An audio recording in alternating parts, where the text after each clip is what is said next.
Question number 1 from chapter 32. The book is H.C. Verma. Question पढ़ लेते हैं. The amount of charge passed in time t through a cross section of wire is. मतलब charge कितना T time में flow हो रहा है एक वायर के क्रॉस सेक्शन से. उसकी इक्वेशन दी है. Q is a function of t is equal to AT² plus BT plus C. So A part में पूछा है write the dimensional formula for A B and C. तो ए बी और सी जो यहाँ पर तीन कांस्टेंट हैं उसके लिए आपको डायमेंशनल फार्मूला निकालना है. और बी पार्ट में if the numerical values of A B and C are 5, 3 एंड 1 रिस्पेक्टिवली इन SI यूनिट्स. अगर मान लो ए बी और सी की वैल्यूज़ 5, 3 और 1 है रिस्पेक्टिवली. मतलब ए की वैल्यू 5, बी की 3 और सी की 1 है और उनकी यूनिट्स SI यूनिट्स हैं.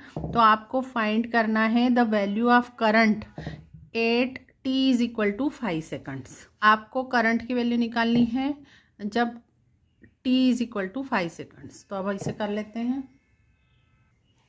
अब यहाँ पर दिया हुआ है Q T is equal to AT² plus BT plus C.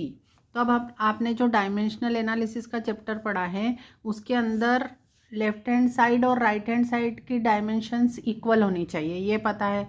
और जो इक्वेशन अगर कोई होती है तो उसमें ईच टर्म की डायमेंशन भी सेम होती है.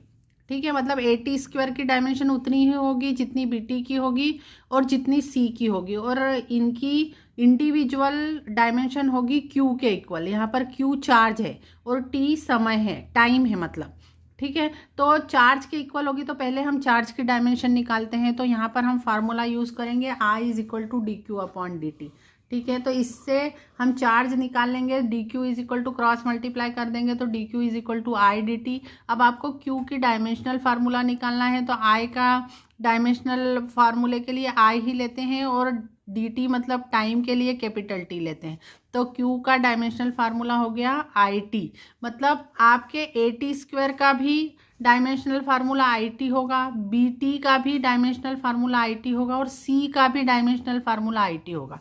तो आपको C का तो मालूम पड़ गया कि डायमेंशनल फार्मूला क्या हो गया आपका IT हो गया. ठीक है, अब BT का भी डायमेंशनल IT हुआ. अब T का यहाँ पर आपको B का निकालना है तो B का डायमेंशन यहाँ पर T टाइम है तो वो T लिख दिया और आपने यहाँ पर दोनों साइड इधर IT हो गया तो ये T से T कैंसिल हो गया. तो B का डायमेंशनल फार्मूला हो गया I. ठीक है, ये आपका आंसर का ही A पार्ट का सेकंड आंसर है. A, B और C का पूछा है तो C का निकल गया, B का निकल गया. अब AT² का भी डायमेंशन क्या होगा IT. तो यहाँ पे T² को कैपिटल T² लिख देंगे और उसको नीचे ले आएंगे तो A का डायमेंशन हो जाएगा IT/T². तो ये यहाँ पर ऊपर जाकर T⁻⁻² हो जाएगा और यहाँ पर T की 1 पावर है तो रिजल्ट में T की -1 पावर रहेगी. तो A की डायमेंशन हो गई IT⁻⁻1. ठीक है, ये डायमेंशन हो गई A की. ये आपका A पार्ट में ABC तीनों की पूछ ली है तो वो निकाल ली है. अब B पार्ट में इन्होंने पूछा है करंट आपको निकालना है at time t is equal to 5 second. अब आपने अभी देखा I इज इक्वल टू क्या है dQ/dt. तो हम यहाँ पर Q की वैल्यू लिख देंगे जो इक्वेशन दी हुई है ना. तो d/dt ऑफ Q कितना दिया है आपका, जो Q दिया है उसकी वैल्यू लिख दीजिए AT² plus BT plus C. अब इसका डिफ्रेंशिएशन करेंगे तो A कांस्टेंट है तो वो वैसा ही आ गया. T² का डिफ्रेंशिएशन हो गया 2T प्लस B कांस्टेंट आ गया. T का डिफ्रेंशिएशन 1 हो गया प्लस कांस्टेंट का डिफ्रेंशिएशन 0 होता है. तो ये आपका करंट आया 2AT प्लस B. अब इन्होंने A और B की वैल्यू दी हुई है वो पुट कर देंगे और T की जगह हम 5 पुट कर देंगे क्योंकि इन्होंने 5 सेकंड पे पूछा है. तो करंट निकाल लेते हैं. सो I इज इक्वल टू हो गया, वैल्यूज रख दिए 2 × 5 × 5 प्लस B की वैल्यू 3 है. अब इसको सॉल्व कर लेते हैं तो ये हो जाएगा 50 + 3 that is equal to 53 ampere. Number 2, an electron gun emits 2.0 × 10⁻16 electrons per second. एक electron gun 2 into 10⁻16 electrons each second emit कर रही है। What electric current does this corresponds to, तो इतने इलेक्ट्रॉन पर सेकंड निकल रहे हैं, तो ये कितना इलेक्ट्रिक करंट बना रहे हैं ये आपको बताना है।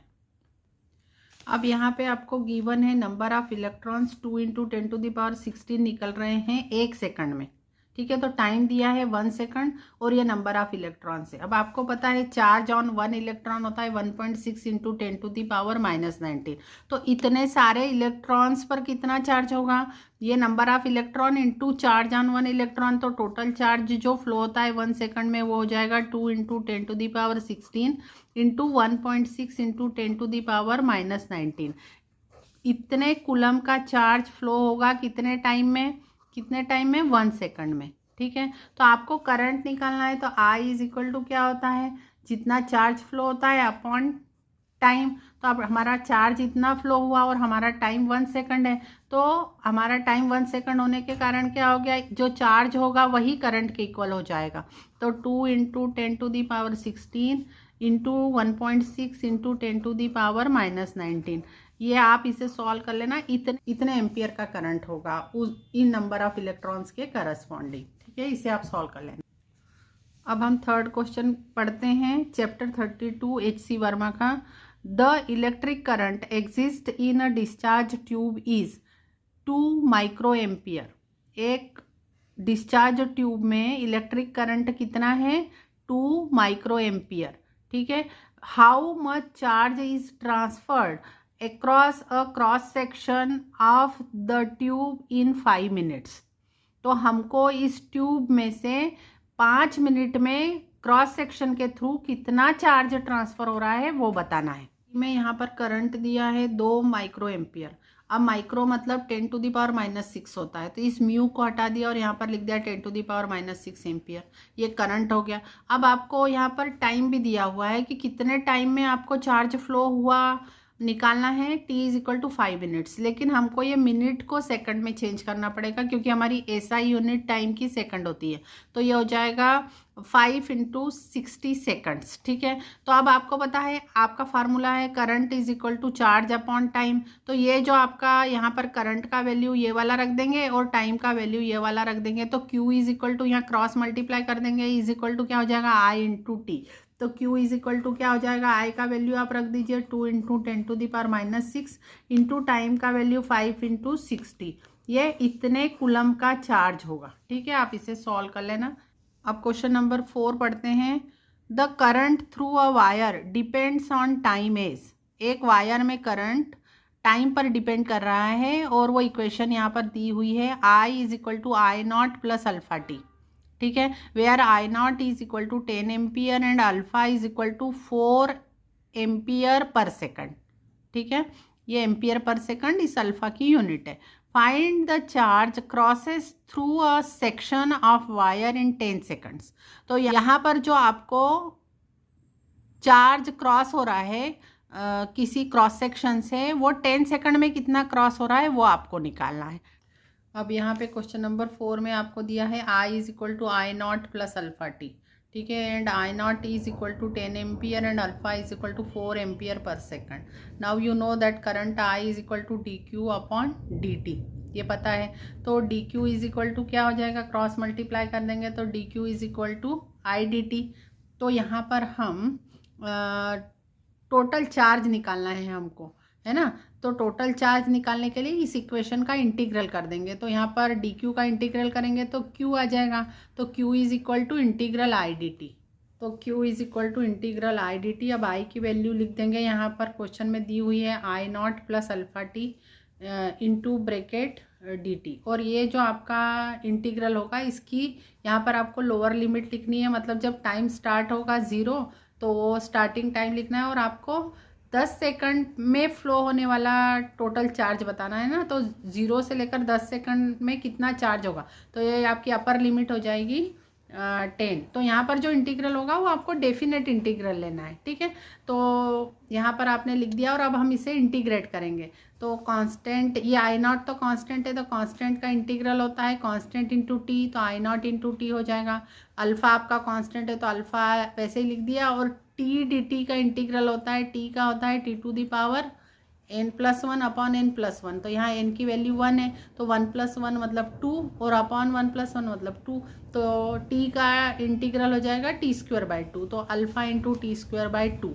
अब यहाँ पर पहले t की जगह आपने क्या करना है, आपने अपर लिमिट लिखनी है, मतलब 10 की वैल्यू 10 लिखना है टी की जगह, और फिर माइनस साइन लगाकर 0 लिखना है। लेकिन आप जैसे ही 0 लिखेंगे तो ये दोनों टर्म 0 होने वाली है, क्योंकि टी का मल्टीप्लाई होगा, t² भी 0 ही हो जाएगा। तो हमको सिर्फ 10 वाली ही वैल्यू लेनी है। तो आई नॉट की वैल्यू आपकी गिवन है 10, और टी भी आपका 10 है, प्लस अल्फ़ा की वैल्यू 4 है, इंटू t² मतलब 10 इंटू 10, राइट, अपॉन 2, ये लिख दिया आपने यहाँ पर, ठीक है। अब इसे सॉल्व कर लेना, तो ये 100 हुआ, ये 2 से कैंसिल हो गया, यहाँ पर 2 आया, 2 इंटू 10 मतलब 200। तो this charge Q is equal to आया आपका 300 कूलम। यूनिट लिखना कंपलसरी है। क्वेश्चन नंबर 6 करेंगे।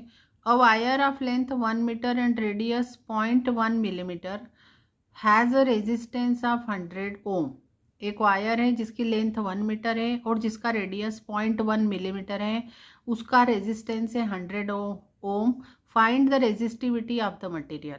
तो जिस मटेरियल का ये वायर बना है उसकी आपको रेजिस्टिविटी निकालनी है।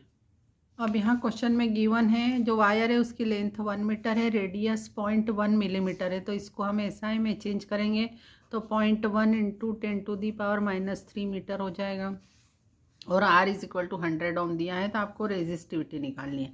तो आपको इनके बीच लिंक करने वाला, मतलब रेजिस्टिविटी मतलब रो निकालना है।